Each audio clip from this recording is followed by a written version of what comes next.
Hello everyone, welcome to Just judiciary.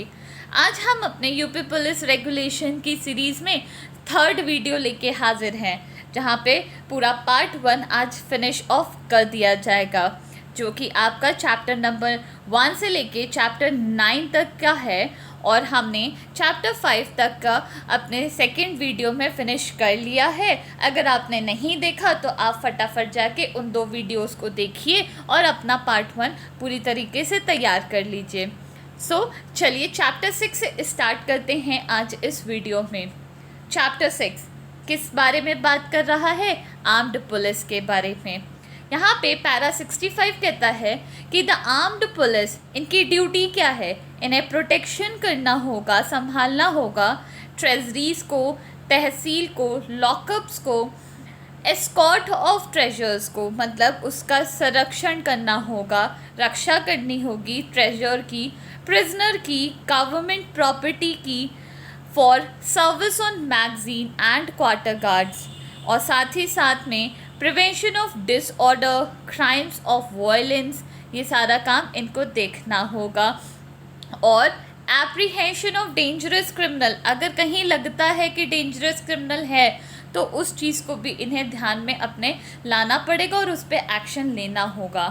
फिर this branch of force is under the special charge of deputy inspector. किसके charge के under रहती है? Deputy inspector general के charge में रहती है, और वो रिस्पॉन्सिबल होते हैं सुप्रिटेंडेंट्स के लिए। वहाँ पे उन्हें डिसिप्लिन एंड एफिशिएंसी को मेंटेन करना होता है। पॉइंट क्या आया कि आर्म्ड पुलिस किसके चार्ज में रहेगी, मतलब उनके ऊपर कौन बैठेगा? डिप्यूटी इंस्पेक्टर जनरल बैठेगा, और डिप्यूटी इंस्पेक्टर जनरल रिस्पॉन्सिबल होते हैं सुप्रिटेंडेंट को, और उन्हीं के बेसिस पे डिसिप्लिन एंड एफिशिएंसी को मेंटेन करते हैं। फिर पैरा 65 बात करता है sub inspector of armed police, जो कि important guards and Escorts, maintain discipline and order in the police line, gives the instruction in the drills. ये सारे इनके काम हैं, गार्ड करना, एस्कॉर्ट करना, रक्षा करना, डिसिप्लिन मेंटेन करना, order in the police line देखना, इंस्ट्रक्शन देना ड्रिल्स के टाइम पे, मस्केट्री के टाइम पे, गार्ड ड्यूटीज़ करना, विज़िट गार्ड करना, सेनेटरीज को डे और नाइट में जाके विज़िट करना, और रोल कार्ड के बारे में ध्यान देना कि जो मैन हैं उनके पास उनके कार्ड्स हैं कि नहीं। In the lines and act generally under the order of reserve inspector. किसके ऑर्डर के उस पर काम करते हैं? रिजर्व इंस्पेक्टर के ऑर्डर पे सब इंस्पेक्टर आर्म्ड पुलिस के लोग काम करते हैं। फिर आती है बारी पैरा 67। यहाँ पे बात करेंगे head constable of the armed police. इन्हें किस लिए एम्प्लॉय किया जाता है?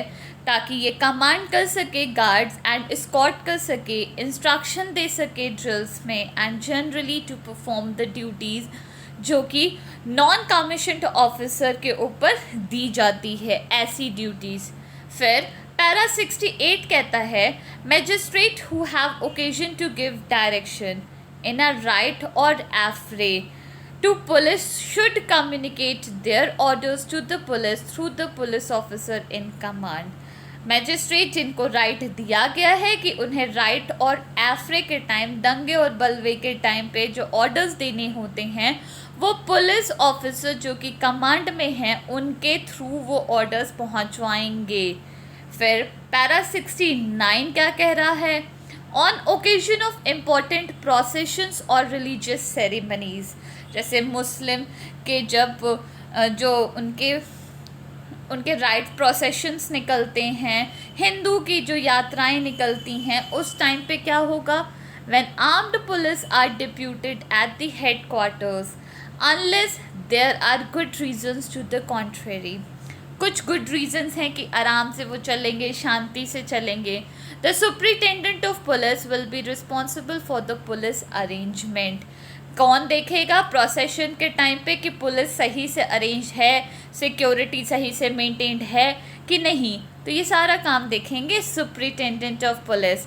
and a gazetted officer or an inspector should, when possible, be placed in command of the armed police employed. जब ज़रूरत है तो गैजेटेड ऑफिसर और इंस्पेक्टर को अपनी जगह पे, वो आर्म्ड पुलिस की जगह पे अपॉइंट कर दिए जा सकते हैं.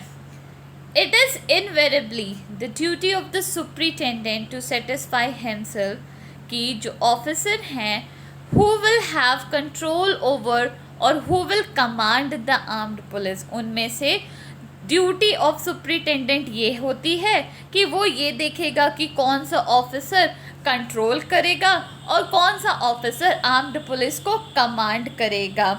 Are sufficiently responsible and competent, उनके पास उस चीज़ के लिए क्वालिफिकेशन है, वो कॉम्पिटेंट हैं कि नहीं. फिर पैरा 70 से लेके 72 तक आपके प्रीलिम्स के लिए इम्पॉर्टेंट नहीं है. आगे आती है बारी chapter number 7 armed training reserve के बारे में. आर्म्ड पुलिस ऊपर पड़ा, आर्म्ड ट्रेनिंग रिजर्व नीचे आ गए. पैरा 73 कहता है a reserve of armed police is maintained in every district, her district में मेंटेन होगा.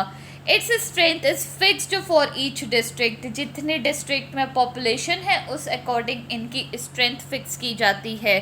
पैरा 74 कहता है service in the armed reserve must be assigned by the roster, उनके नियमावली के अकॉर्डिंग उनका जो नाम है, जैसे रूल्स हैं उसके अकॉर्डिंग डिसाइड किए जाएंगे. So as to pass every member of the armed police through the reserve in turn, मतलब यहाँ पे टर्न वाइज, पहले आप यहाँ काम करो इस यूनिट में, इस डिस्ट्रिक्ट में, फिर आप वहाँ पे जाओगे. जो वहाँ पे पहले से काम कर रहा होता है सेकंड प्लेस पे, उसको फर्स्ट प्लेस पे भेज दिया जाएगा. यहाँ पे सारा क्लॉक वाइज काम चलेगा, एक से दूसरी जगह ट्रांसफ़र करते हुए. The period of service should not exceed 2 months, इनकी सर्विस पीरियड 2 महीने से ज़्यादा नहीं होगी. फिर 75 से 78 तक आपके प्रीलिम्स के लिए इम्पॉर्टेंट नहीं हैं. फिर आती है बारी चैप्टर नंबर 8 जो कि बात करता है माउंटेड पुलिस की. ये सारे चैप्टर्स आपके नाम के साथ बहुत इम्पॉर्टेंट है, पिछली बार पूछे भी गए हैं एपीओ में.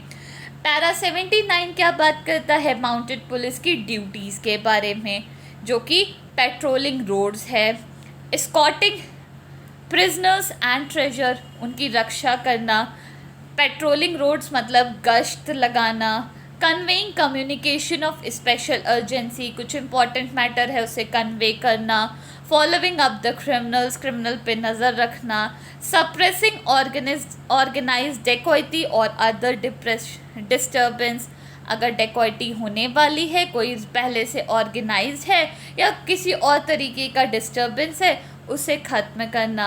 एंड सेरेमोनियल एस्कॉर्ट्स, मतलब कुछ सेरेमनीज़ ऐसी हैं तो उनको भी गार्ड करना, उन्हें भी प्रोटेक्शन प्रोवाइड करना. साथ ही साथ में ट्रैफिक कंट्रोल ड्यूटी भी होती हैं. Next, 2 mounted orderlies allowed each of the members of the board of revenue while on tour in the plains. 2 mounted orderlies की ज़रूरत होती है जब प्लेन पे टूर कर रहे हैं. And to the commissioner while on tour in the division, यहाँ पे बोर्ड ऑफ रेवेन्यू के लिए 2 भेजे जाते हैं जब टूर इन प्लेन्स कर रहे हैं, और यहाँ पे कमिश्नर्स के लिए भेजे जाते हैं जब टूर इन डिवीज़न कर रहे हैं. फिर पैरा 80 बात करता है mounted police are formed into troops at a certain headquarters, उनके कुछ ग्रुप्स बनाए जाते हैं, ट्रूप्स बनाए जाते हैं हेडक्वार्टर्स के according. They are required to keep up a thorough knowledge of the duties, अपने ड्यूटीज़ की उन्हें जानकारी होनी चाहिए. हर एक ट्रूप पे एक ट्रम्पेटर लगाया जाता है जो ट्रम्प बजाता है और सबको बताता है कि हम आ रहे हैं और आपके लिए हम ये चीज़ करने वाले हैं, बच के रहिए, ये सब चीज़ें सारी सूचना दी जाती हैं. पैरा 81 से लेके 83 आपके लिए इम्पोर्टेंट नहीं है. 84 पे आ जाते हैं. All mounted police recruits including man जो कि ट्रांसफ़र किए गए हैं फुट पुलिस से, उन्हें ट्रेन किया जाएगा, उन्हें ट्रेनिंग प्रोवाइड की जाएगी अकॉर्डिंग टू द ऑर्डर्स, जैसे ऑर्डर्स हैं.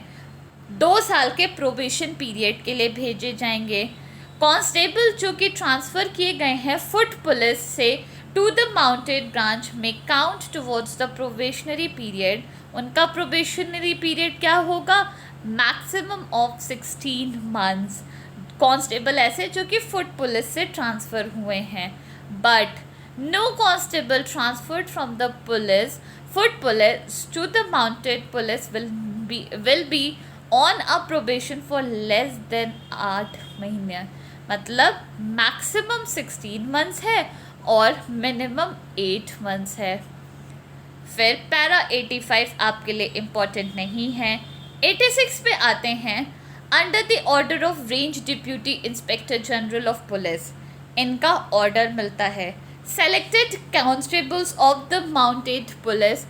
उसमें माउंटेड पुलिस में से कुछ कैंडिडेट्स सेलेक्ट किए जाते हैं और उन्हें 3 महीने की एडवांस कोर्स ट्रेनिंग पे भेजा जाता है, जैसा कि inspector general of police prescribe करता है इन दी सब्जेक्ट्स। कैंडिडेट्स जो कि यहाँ पे सेलेक्ट होते हैं वो सेंट्रल टेस्ट के बेसिस पे होते हैं।